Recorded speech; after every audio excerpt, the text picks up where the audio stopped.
Hoy vamos a estar aquí, solitos, de uno en uno. Muy buenas noches, son las 19:01 de este domingo 14 de junio de 2020. Estamos en el Palacio Nacional de México, en la Ciudad de México, y vamos a iniciar la conferencia de prensa diaria sobre la situación de la pandemia de COVID-19, la epidemia causada por el virus SARS-CoV-2. Hoy vamos a tratar el informe técnico, voy a enfatizar el semáforo que inicia mañana y después abrimos a preguntas y respuestas.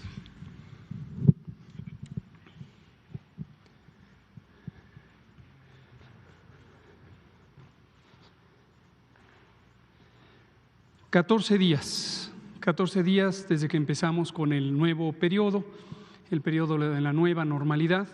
Este periodo se caracteriza porque tenemos un sistema de semáforo que indica el riesgo, las categorías de riesgo: extremo o muy alto, alto, medio y bajo, en colores rojo, naranja, amarillo y verde, respectivamente.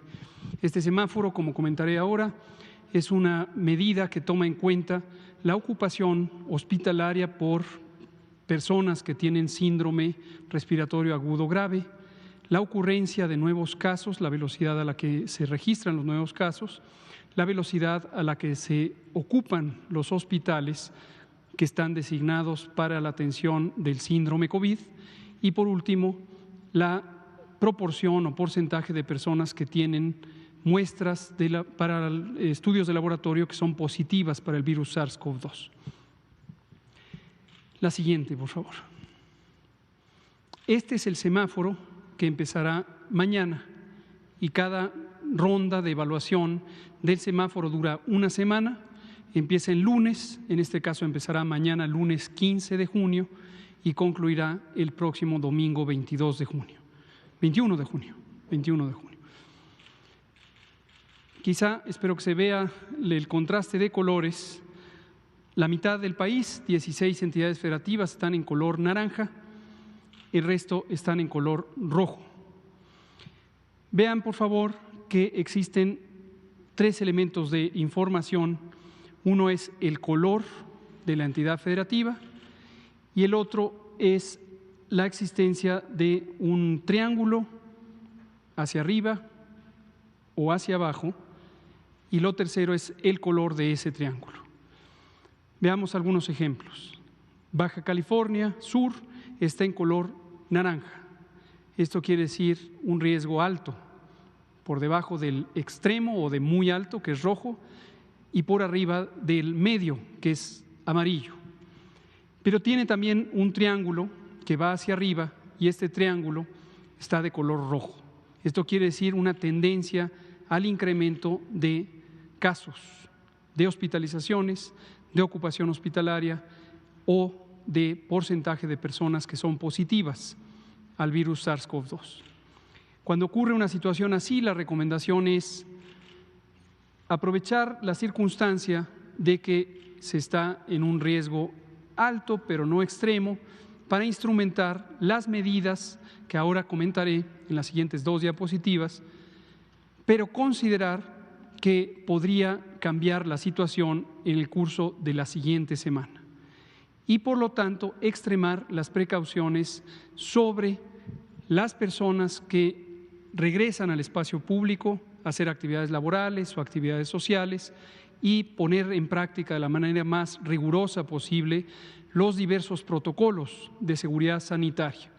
En el caso de Baja California Sur es un ejemplo útil para el tema turístico. Es un estado cuya economía depende fundamentalmente del turismo, tiene pocas actividades industriales, tiene desde luego actividades comerciales, y tenemos desarrollados desde hace varias semanas protocolos de seguridad sanitaria específicos para el turismo, en hoteles, en restaurantes, en el transporte, en las actividades recreativas, y estos son conocidos por la autoridad sanitaria estatal y serán implantados o han estado en proceso de implantación. Aquí aprovecho para reconocer la importante contribución del gobernador Carlos Mendoza Davis, gobernador de Baja California Sur, quien además es presidente de la Conferencia Nacional de Gobernadores, precisamente su contribución ha sido muy positiva para cuidar el adecuado balance entre la seguridad sanitaria y el bienestar social en varios aspectos, pero en este caso en particular para los estados que dependen de la industria turística.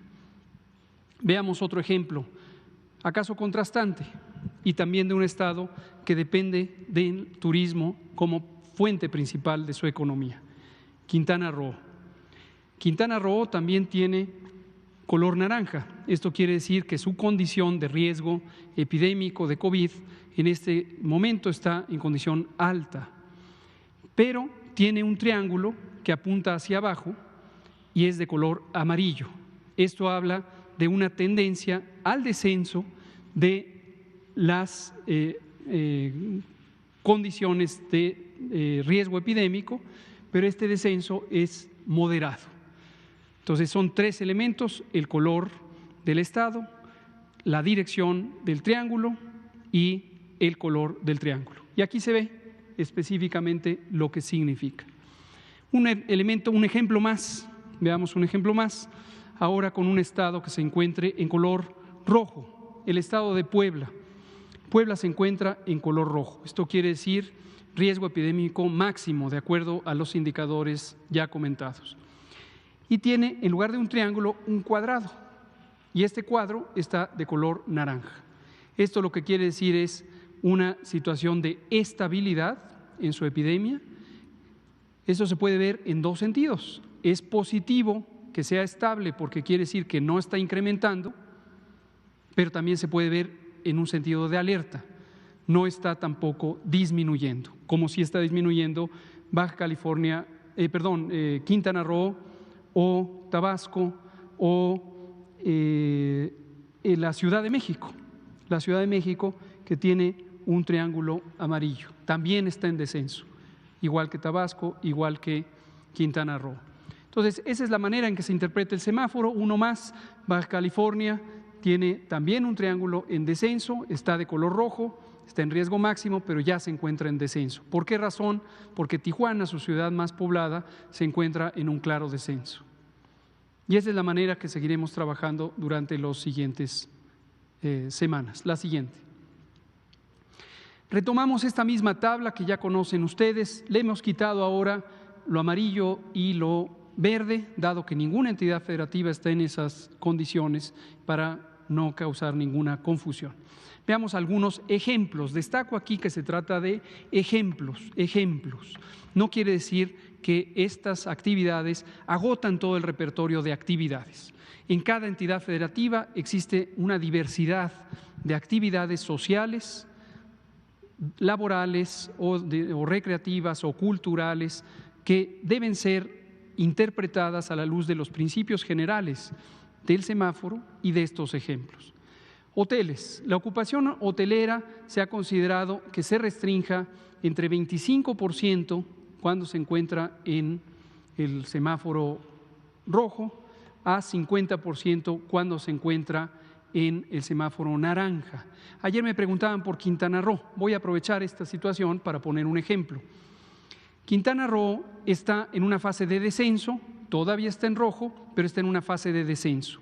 Y el gobernador Carlos Joaquín tomó una decisión que nos ha parecido muy pertinente, prudente, en donde mantuvo la ocupación hospitalaria en 30%, es decir, un punto más cercano a este que a este, a pesar de que en un momento dado había una fuerte necesidad de activar la economía turística de Quintana Roo, pero tuvo una actitud prudente, dijo empecemos a activar y nos quedamos en 30% en el límite de ocupación hotelera.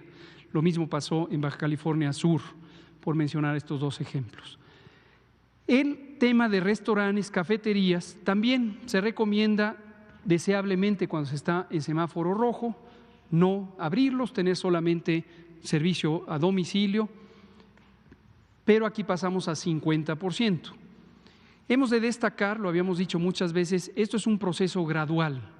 Ponerlo en 4 colores es simplemente para facilitar la visualización de las etapas de riesgo, pero obviamente no pasa de un minuto a otro del rojo al naranja y del naranja al amarillo. Es un proceso gradual. A lo largo de una semana hay cambios importantes en la ocurrencia epidémica y han sido muy prudentes los gobernadores, la jefa de gobierno y la gobernadora de Sonora en identificar los puntos intermedios de acuerdo a lo que va ocurriendo. Pensemos en otro ejemplo, no quisiera ser exhaustivo, esta tabla es de acceso público, esta conferencia quedará grabada, pero lo pueden revisar en cualquier momento. También este material está en el sitio coronavirus.gov.mx, hay una pestaña específica en ese sitio web que dice semáforo, ahí pueden ver todas y cada una de estas tablas. Parques, plazas y espacios públicos abiertos, los que no están confinados en un edificio.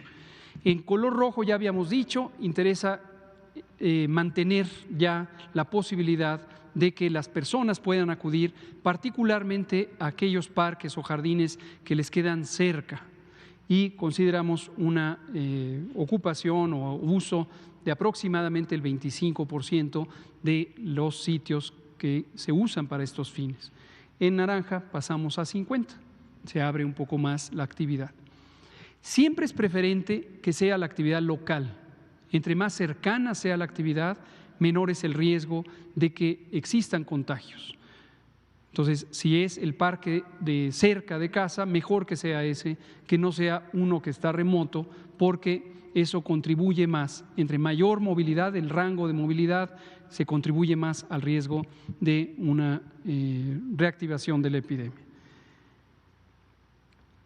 Gimnasios, albercas, centros deportivos, que ayer también me preguntaban y comentábamos, usted preguntaba, Juan, suspendidos en rojo y empezamos con 50% en naranja y hemos puesto la recomendación que sea preferentemente con citas. Esto es para evitar que haya una gran aglomeración en la entrada del gimnasio o en la entrada del sitio correspondiente. La siguiente, por favor. Cines, teatros, museos, eventos culturales, hasta de 500 localidades, es decir, son auditorios relativamente pequeños, suspendidos en color rojo, en naranja podrán empezar a activarse, pero solo con 25% de su aforo. Los espacios públicos cerrados sí tienen un aforo definido por la ley. Todos los establecimientos cerrados de uso público tienen un registro ante Protección Civil y deben registrar cuál es el aforo máximo permitido por razones de seguridad. Por cierto, quien no lo tenga actualizado será sujeto de escrutinio. Si en un momento dado se encuentra que no tiene actualizado el registro de aforo o el registro de Protección Civil, esta va a ser una ocasión útil para encontrar dónde hay una insuficiencia y se le recomendará al propietario o la propietaria del establecimiento que proceda con una inmediata actualización de su registro. De lo contrario, pues tendrá que cerrar hasta que lo logre. Entonces, un aforo de 25% y esto lo deseable es que de entrada se cancele la venta de todas las boletos o los mecanismos de derecho de acceso para este tipo de establecimientos, que no se esperen a que la gente los demande en el momento de llegada en la fila. Los centros comerciales, lo mismo, empezarán progresivamente con un aforo de 25% cuando se pase a anaranjado. Esto es solamente aquellas entidades federativas, 16 de 32 que pasan a naranja. Lo mismo los centros religiosos, iglesias, templos, mezquitas, sinagogas, cualquier sitio de culto. Pasamos también eventos masivos y recreativos suspendidos en naranja, suspendidos. Estos son eventos masivos, parques de diversiones, conciertos de gran aforo, etcétera, balnearios y ferias, suspendidos también en naranja. Hay una gran diferencia entre el aforo que puede ocurrir en cines y teatros respecto al que puede ocurrir en este tipo de eventos. Este tipo de eventos son verdaderamente masivos, generalmente son decenas de miles de personas, no es conveniente que en este momento ocurran. Lo mismo centros nocturnos, bares y salones de eventos, por la dinámica de cercanía o de proximidad que existe en este tipo de lugares, también de momento suspendidos aún en color naranja. Y finalmente, deportes profesionales que hemos estado comentando, En rojo, juegos a puerta cerrada, continúan de la misma manera en naranja, sin público, porque estamos hablando de públicos masivos, decenas de miles de personas. La siguiente, por favor. Vámonos al informe técnico. Ese semáforo que acabo de presentar empieza mañana 15 de junio, termina el próximo domingo 21 de junio y el próximo viernes anunciaremos el de la siguiente semana. 54 o casi 55% de la actividad epidémica de los últimos 14 días, recuerden que esta gráfica es la distribución y número de casos de los últimos 14 días. Esto es América, esto es Europa, que va progresivamente a la baja.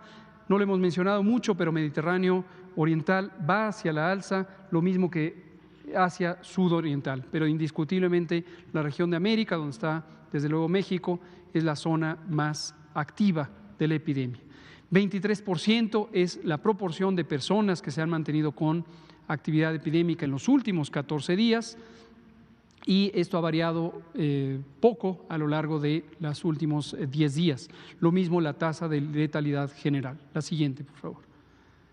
En México, desde el primer caso registrado y confirmado, que fue el 28 de febrero, 146.837 personas han tenido COVID y este ha sido confirmado y registrado, notificado.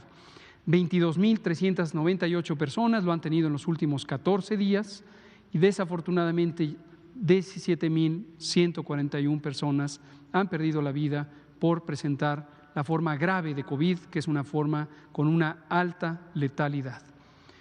406.000 o casi 7.000 personas han sido estudiadas y han resultado en estas 147.000, redondeando, positivas o 207.000 negativas. La siguiente. La distribución de la incidencia general, que es de 115 personas por 100.000 habitantes, se distribuye de esta manera en el territorio. Veámoslo en la gráfica de columnas en la siguiente diapositiva. Como hemos comentado, esto ha variado poquísimo en todos los últimos mes y medio, casi 2 meses. La mitad de la epidemia acumulada es del Valle de México y le siguen Baja California, Tabasco, Veracruz, Sinaloa, Puebla, y esto ha variado muy poco. En cambio, en la siguiente diapositiva vemos los casos de los últimos 14 días, estos 22.398, y vemos cómo el mapa se empieza a pintar de rojo oscuro en algunas entidades, lo que significa que existen más de 3.000 casos por entidad federativa en los últimos 14 días. Es el caso de Jalisco, del Estado de México, de la Ciudad de México, de Puebla y de Tabasco. La siguiente. Aquí se ve en una gráfica de barras, destacábamos ayer que poco más de la tercera parte de la epidemia está en el Valle de México y le sigue Jalisco, después Puebla y Tabasco, que son los sitios donde hay ahorita mayor actividad. La siguiente.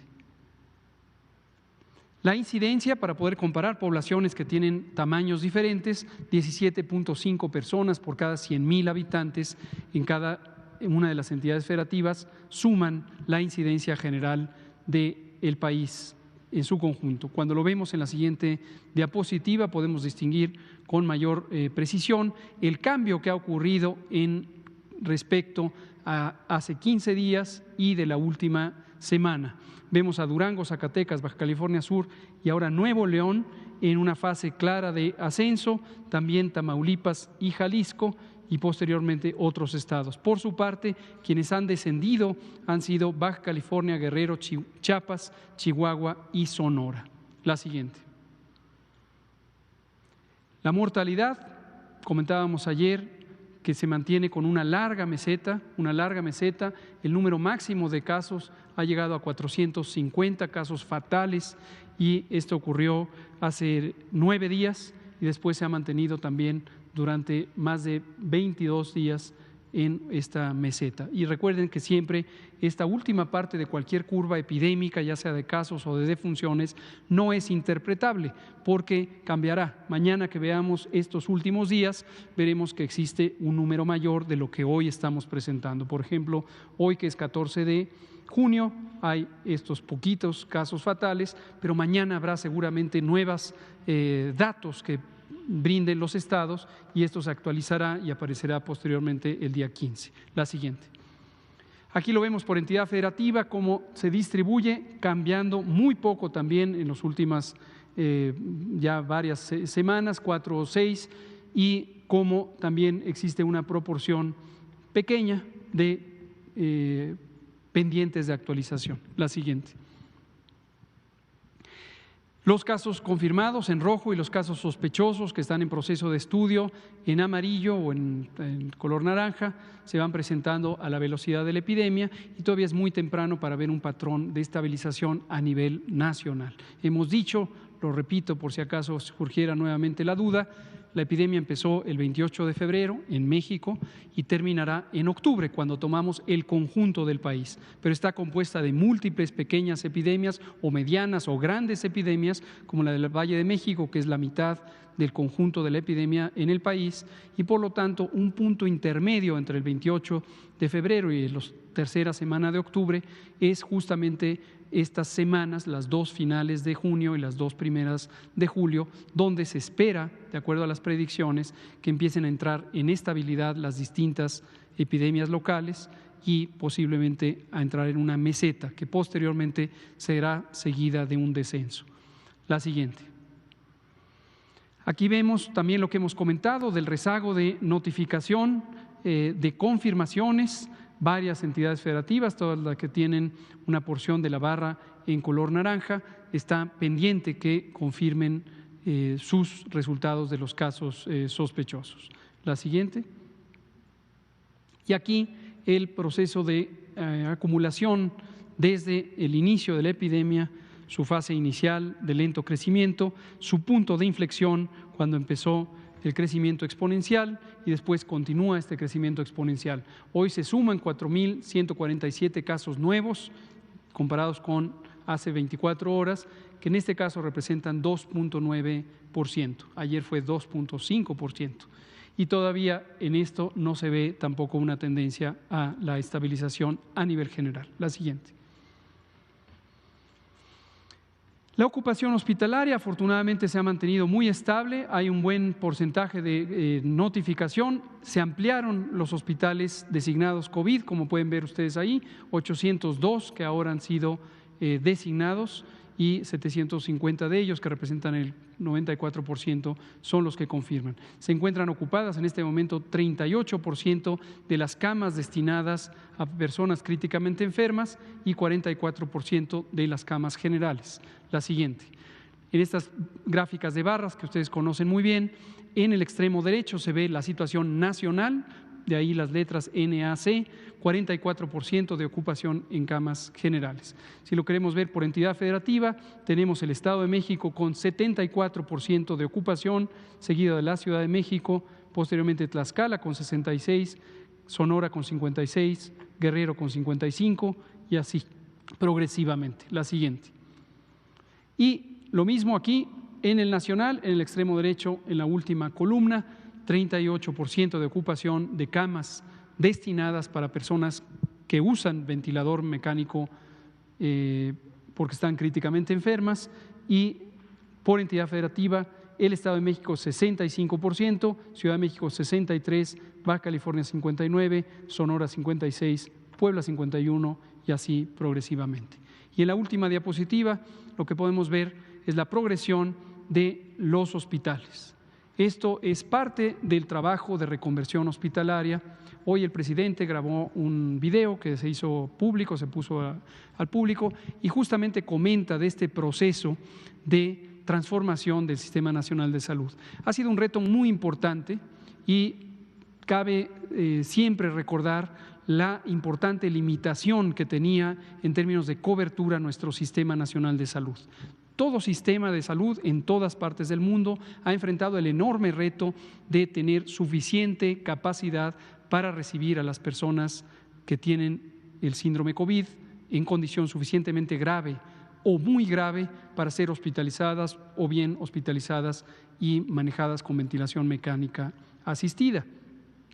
Por eso es que las 2 intervenciones mayores del manejo de esta epidemia consistieron en las medidas de mitigación comunitaria, que que son estas que dependen del distanciamiento físico entre las personas, nuestra Jornada Nacional de Sana Distancia y esta nueva etapa en donde esta actividad o esta disposición de distanciamiento físico entre las personas está directamente regulada o administrada por las entidades federativas.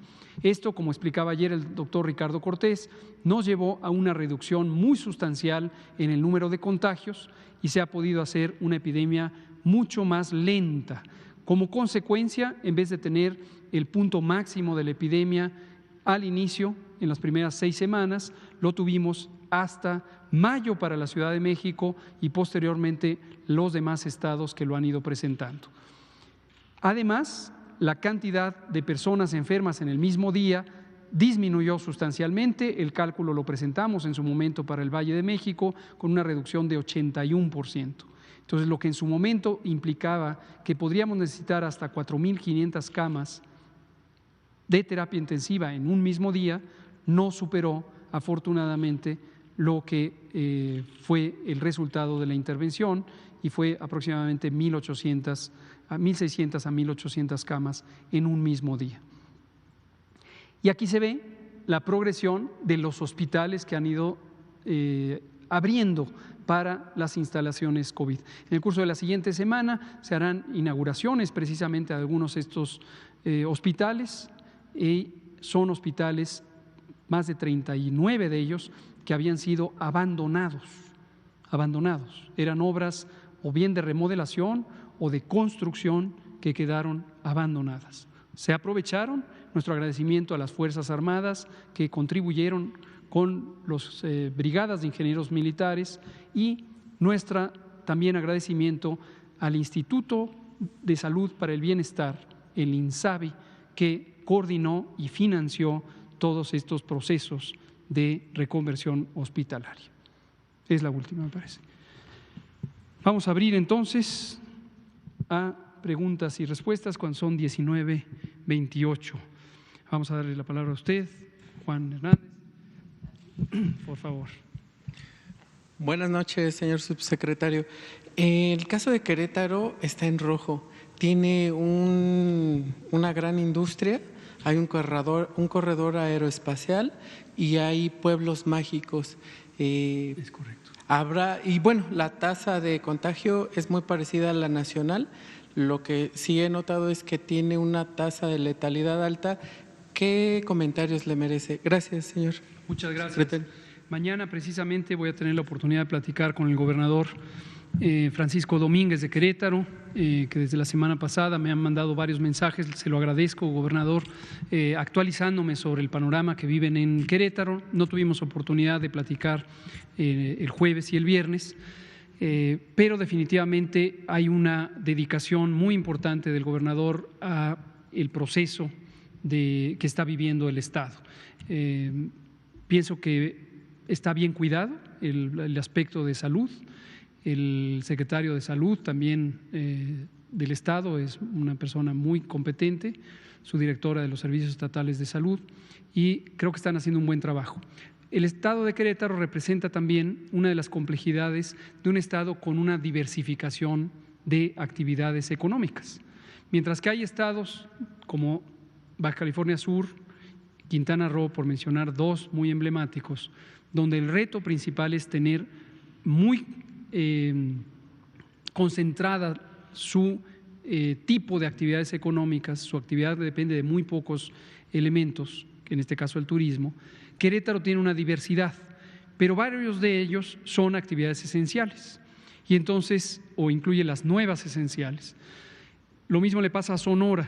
Entonces, en un momento dado, cuando viene la disposición de que se pueden abrir estas actividades esenciales, desde luego existe una presión muy importante de poder activar estas actividades económicas, pero a la vez no superar los límites deseables del número de personas que concurren en el espacio público. Entonces, cada estado va a tener su propio reto, su propia complejidad. Lo afortunado es que todos los mandatarios y mandatarias estatales tienen una conciencia clara de que el número total de personas que estén en la vía pública y el rango de movilidad de esas personas es lo que va a determinar el riesgo de que exista o no exista un rebrote. Muchas gracias. Juan Hernández, Daniela Pastrana, Natalia Vitela. Gracias. Buenas noches. Juan Hernández, del periódico Basta y de Grupo Cantón. Dos preguntas esenciales. La primera, últimamente, precisamente a raíz de este anuncio de la entrada en semáforo naranja y en varios lugares, municipios, sobre todo los que hay alta concentración, en este caso de casos de COVID y de muertes, llámese Iztapalapa, llámese Nezahualcóyotl, me voy a los dos estados juntos, a los dos municipios juntos que le llaman incluso ya el Wuhan de Oriente. Ahí se están dando apertura de negocios ya sin el mayor cuidado. Incluso el día viernes se estaba transmitiendo, el día sábado se estaba transmitiendo un torneo de fútbol en lo que es en Nezahualcóyotl y bueno, pues prácticamente sin cuidado y sin nada, no sabiendo si es un reto a la autoridad o no, pero aquí la cuestión es de que ya prácticamente ya no hay un control, ya prácticamente la gente está saliendo a las calles. Volvemos a hacer la misma pregunta, ¿qué se tiene que hacer en este tipo de situaciones en donde pues prácticamente son lugares en donde de acuerdo a sus tendencias pues no va hacia la baja, sino al contrario, va hacia arriba? Y la segunda es precisamente, ahorita que estaba mencionando de las actividades, en este caso pues bueno, me voy a referir a la cuestión de los hoteles, ¿no? Aquí aquí una de las preguntas que nos hacen aquí en redes es referente que si esto incluye también lo que son los moteles, ¿no? Pues que también es otro tipo de actividad, pero vaya, no es enfocada a la turística. Bueno, gracias. Con mucho gusto. Ayer el colega de Pie de Página preguntaba un poco sobre este tema de la regulación de las personas en el espacio público. Nos interesa, y lo vamos a seguir diciendo, destacar el elemento de que si bien las autoridades políticas, administrativas o sanitarias, tenemos un papel específico en orientar las intervenciones, diseñarlas, orientarlas, verificar que se implanten intervenciones que faciliten que las personas estén fuera del espacio público. Esta es una epidemia que va a durar mucho.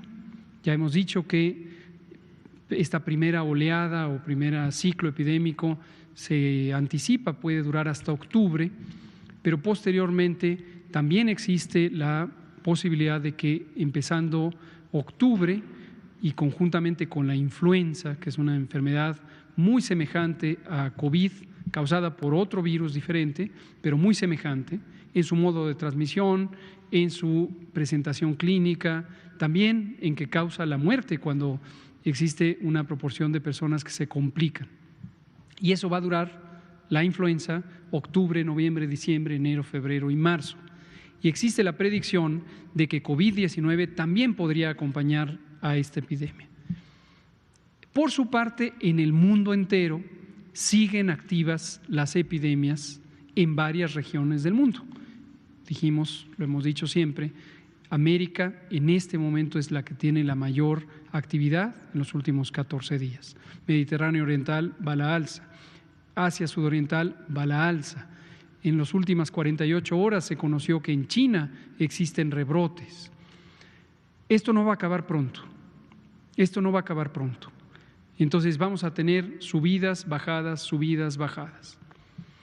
Es imprescindible, por lo tanto, que cambiemos la perspectiva de lo que se ha considerado en algunos segmentos de nuestra sociedad, en México y también en el mundo. La perspectiva de que solo por restricción las personas no se mueven en el espacio público. Esto es limitado, esto no tiene una utilidad completa para enfrentar el reto epidémico. Es imprescindible que incorporemos todos y cada una de las personas nuevas maneras de interactuar con el virus, porque el virus va a seguir ahí. Ahora, nuestra manera de interactuar con el virus depende de nuestra manera de interactuar con otras personas que tienen la posibilidad de transmitirnos el virus, o al revés, nosotros mismos podemos ser quien le transmita el virus a otra persona. Entonces, veo todavía muy presente esta visión de ya se escaparon en este lugar, acá están teniendo una fiesta, allá un festival, aquí un fútbol, allá abrieron 5 hoteles. Empecemos a ayudar a cambiar la perspectiva excepto quien tenga menos de 18 años y por lo tanto en México no es legalmente mayor de edad, aunque la gran mayoría de los adolescentes desde etapas muy tempranas ya tienen una conciencia suficiente sobre los riesgos. Pero todo el que tenga más de 18 años es una persona adulta y tiene conciencia de un riesgo en la medida en que recibe información suficiente, clara, directa sobre ese riesgo. ¿Cómo se transmite el virus? Por vía respiratoria. ¿Cuáles son las medidas de prevención principales?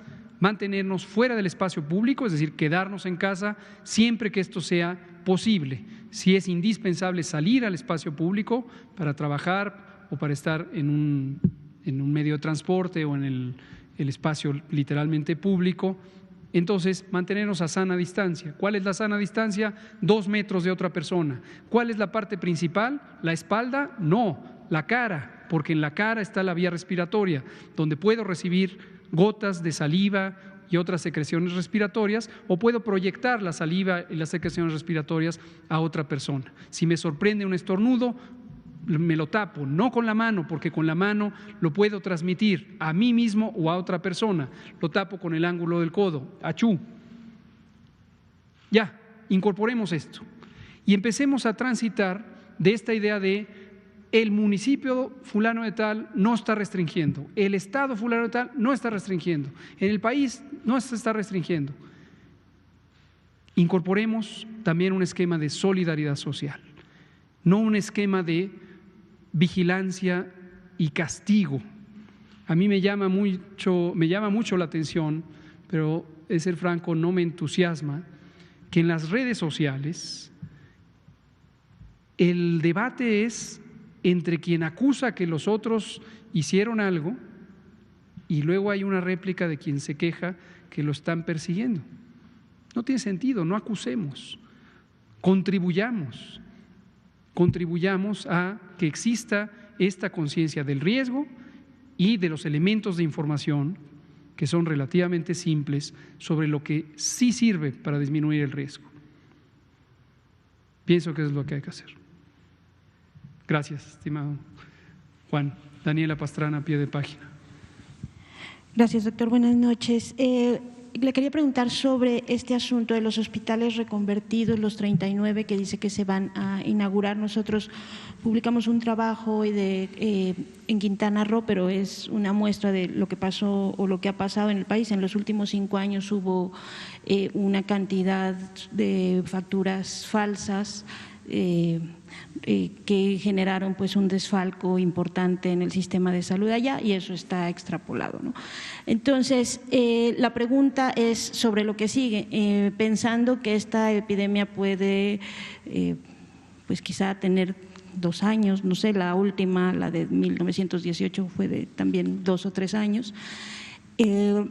¿Qué va a pasar con estos hospitales que se han reconvertido? Es una cosa que ya medio habíamos preguntado hace tiempo, pero ahora no sé si ya tenga información más actualizada.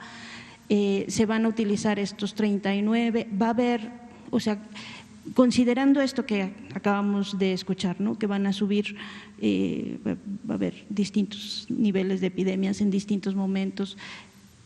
Para esta infraestructura hospitalaria en la que teníamos déficit, ¿qué sigue?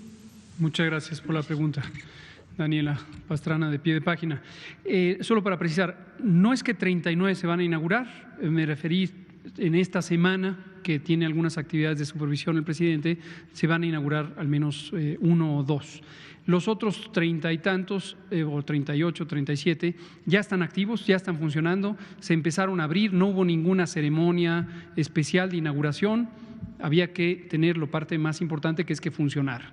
El ritual de inaugurar, que era muy socorrido en sexenios previos, aunque se inaugurara y estuviera un cascarón en obra negra, no es muy de nuestro estilo. Para nosotros lo importante es que funcione. Entonces, ya están funcionando desde varias semanas atrás, la gran mayoría al menos 6 semanas atrás.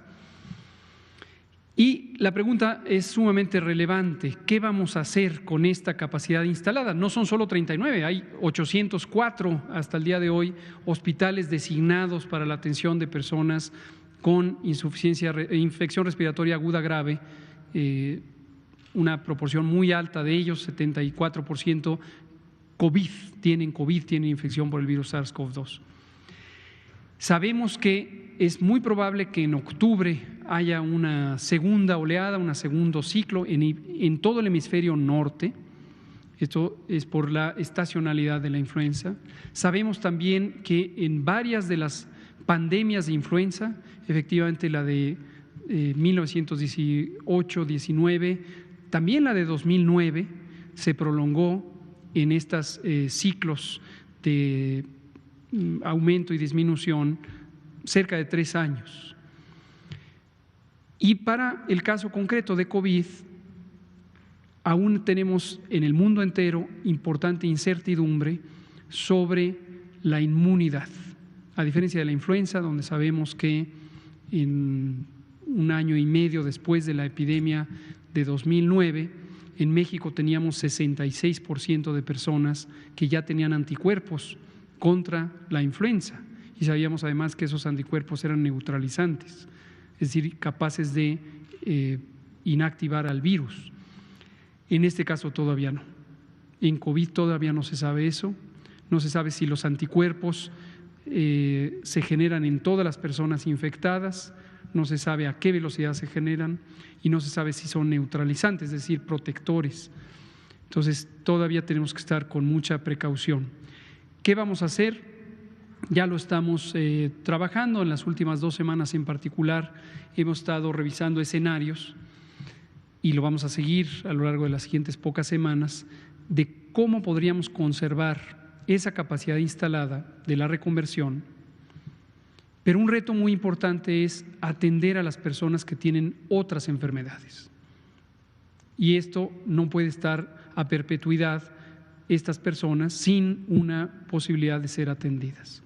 Entonces, lo estamos trabajando. Todavía no tenemos una resolución. Por ejemplo, algunos institutos nacionales de salud van a empezar a abrir su consulta externa como un mecanismo para atender a personas que no requieren hospitalización, pero que requieren continuidad de atención. En el Seguro Social también ya se están viendo varios modelos, pero lo iremos conversando. Muchas gracias. Natalia Vitela. Gracias, buenas noches, doctor. Hoy publicamos una nota sobre consultorios adyacentes a farmacias.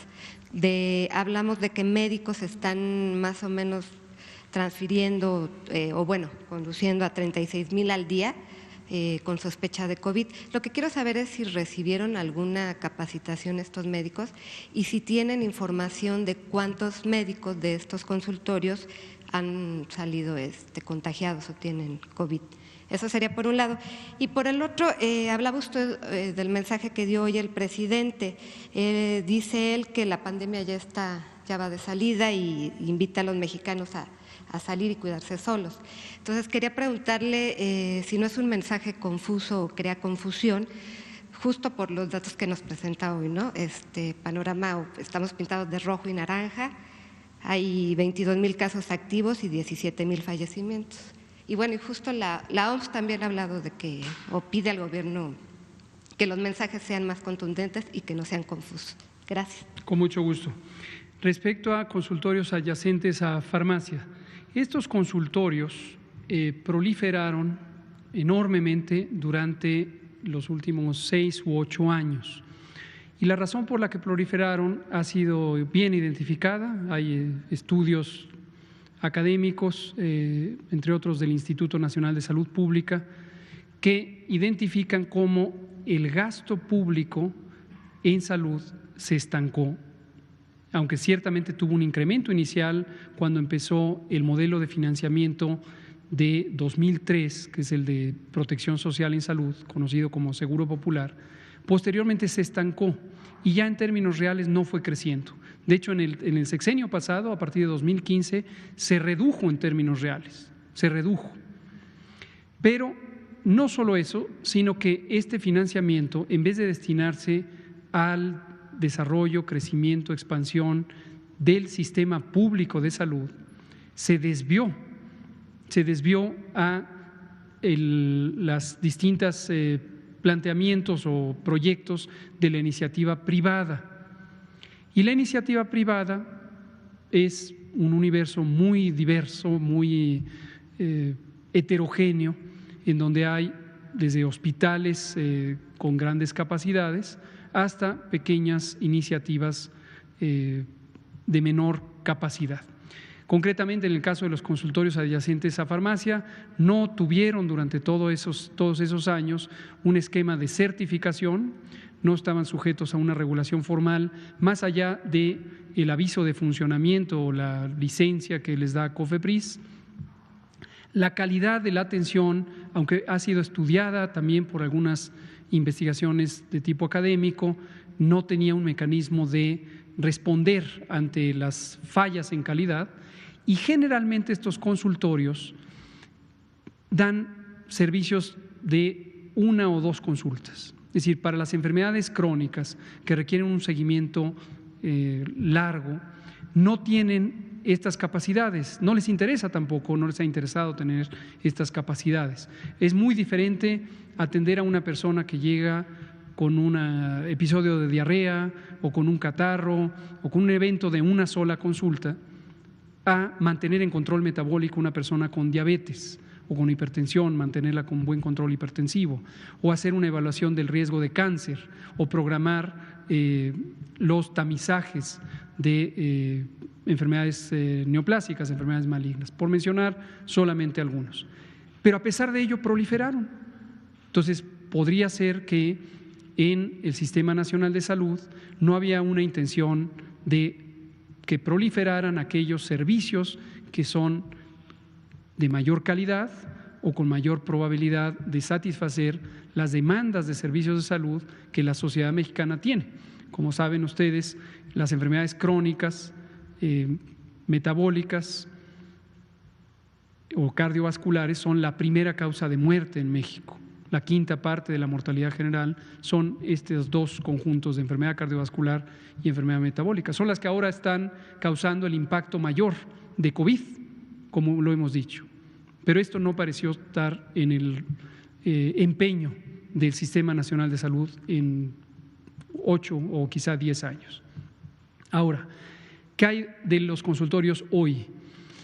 Antes de COVID, el Consejo de Salubridad General, concretamente su secretario, el doctor José Ignacio Santos, buscó cómo puede reconciliarse el tener establecimientos que proveen 25%, la cuarta parte de las consultas anuales o diarias o mensuales del país, dado que no hay una capacidad suficiente, porque el sistema de salud ya no evolucionó, ya no creció en cantidad suficiente, y cómo podemos hacer para aprovechar positivamente lo que hay, a reserva de que el sistema, que hoy tiene un nuevo enfoque, pueda desarrollarse en su momento.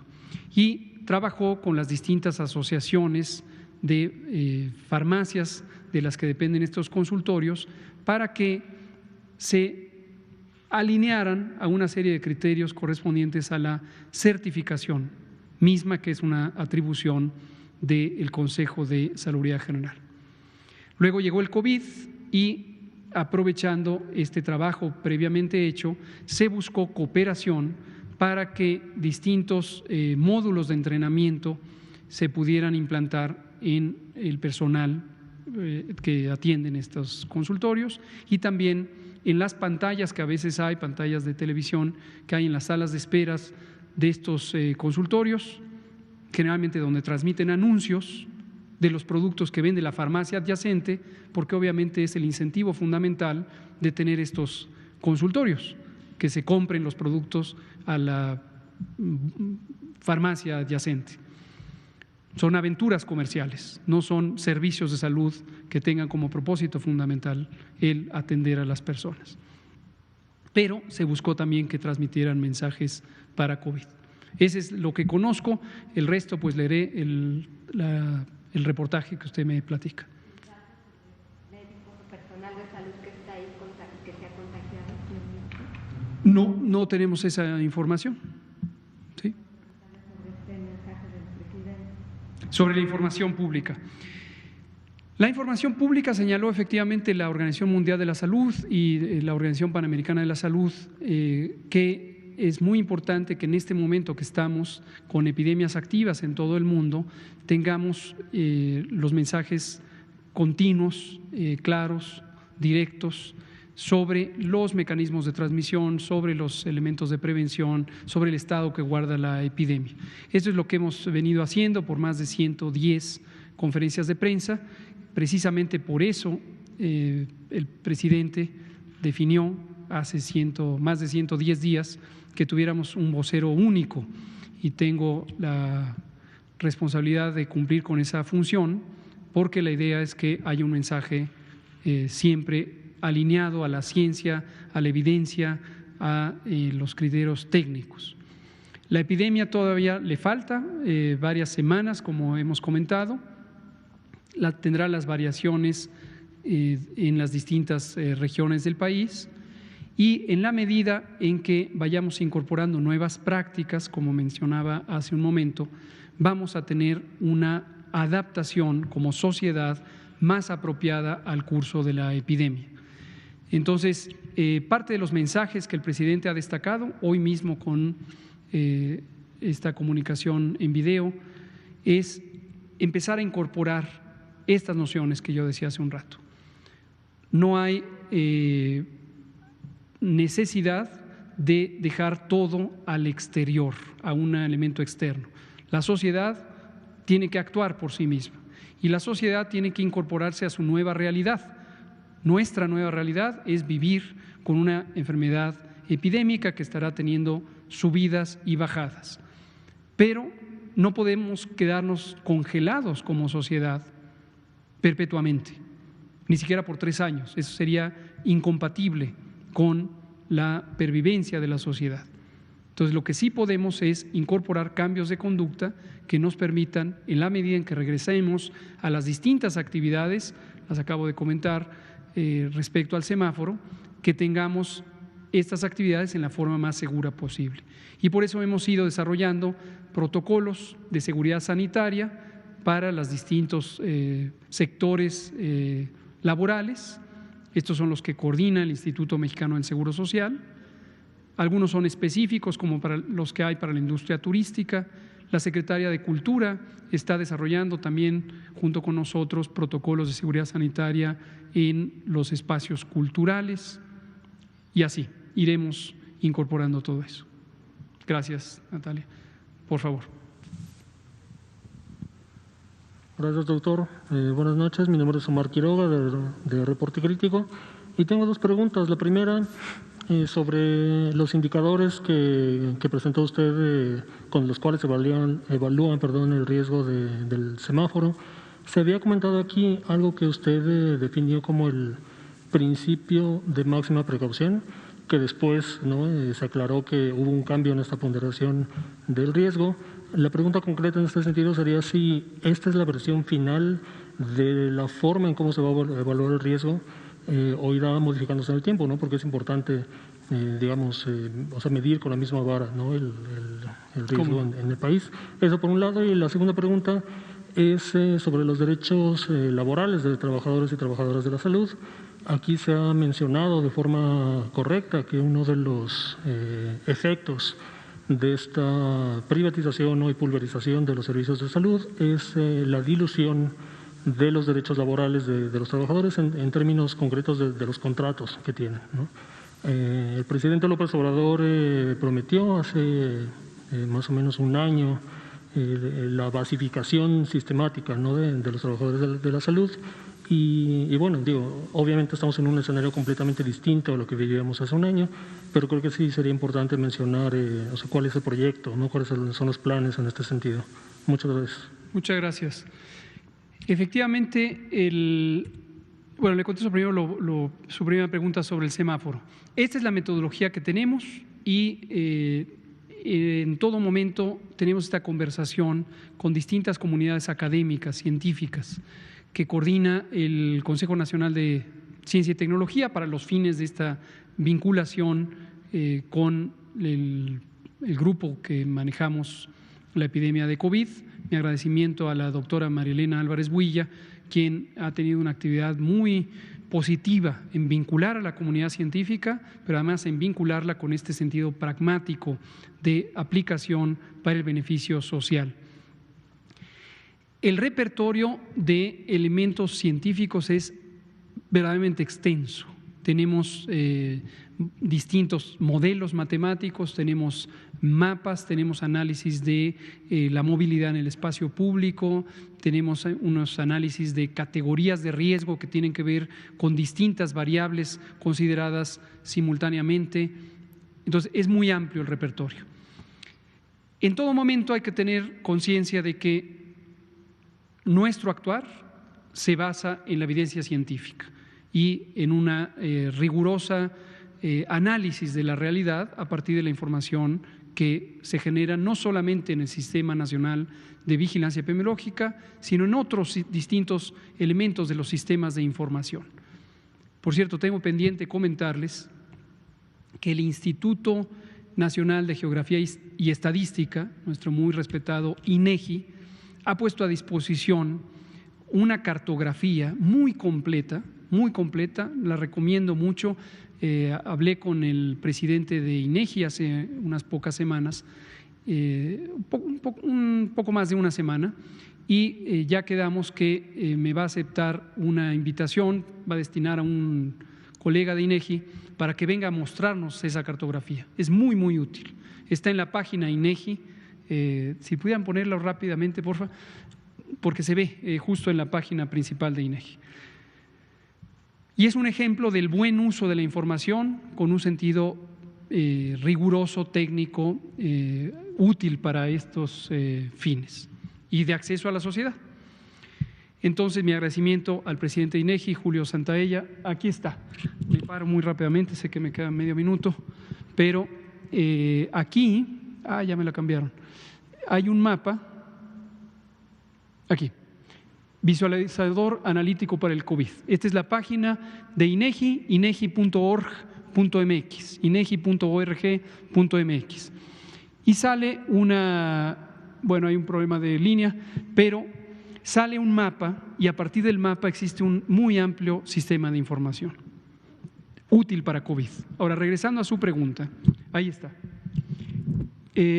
Sería muy largo, yo creo que a ver si mañana o en la semana lo mostramos o cuando vengan los colegas de INEGI, pero está el mismo mapa de agregación municipal que tenemos nosotros, son a partir de los datos del Sistema Nacional de Salud, pero ellos aportan información adicional sobre una cantidad de recursos muy importante, incluyendo dónde están los hospitales, dónde están los consultorios, dónde está todo esto. Entonces lo recomiendo mucho, el del INEGI. Tenemos además el de CONACYT, etcétera. En todo momento hay que llegar a un equilibrio entre la complejidad de la información y la sofisticación de los análisis científicos y que sea práctico. Y lo que hemos hecho en esta conversación continua con los gobiernos estatales es encontrar un punto de balance para que el semáforo también tenga una noción práctica que pueda ser entendida en síntesis por la población, en este caso agregada por entidad federativa.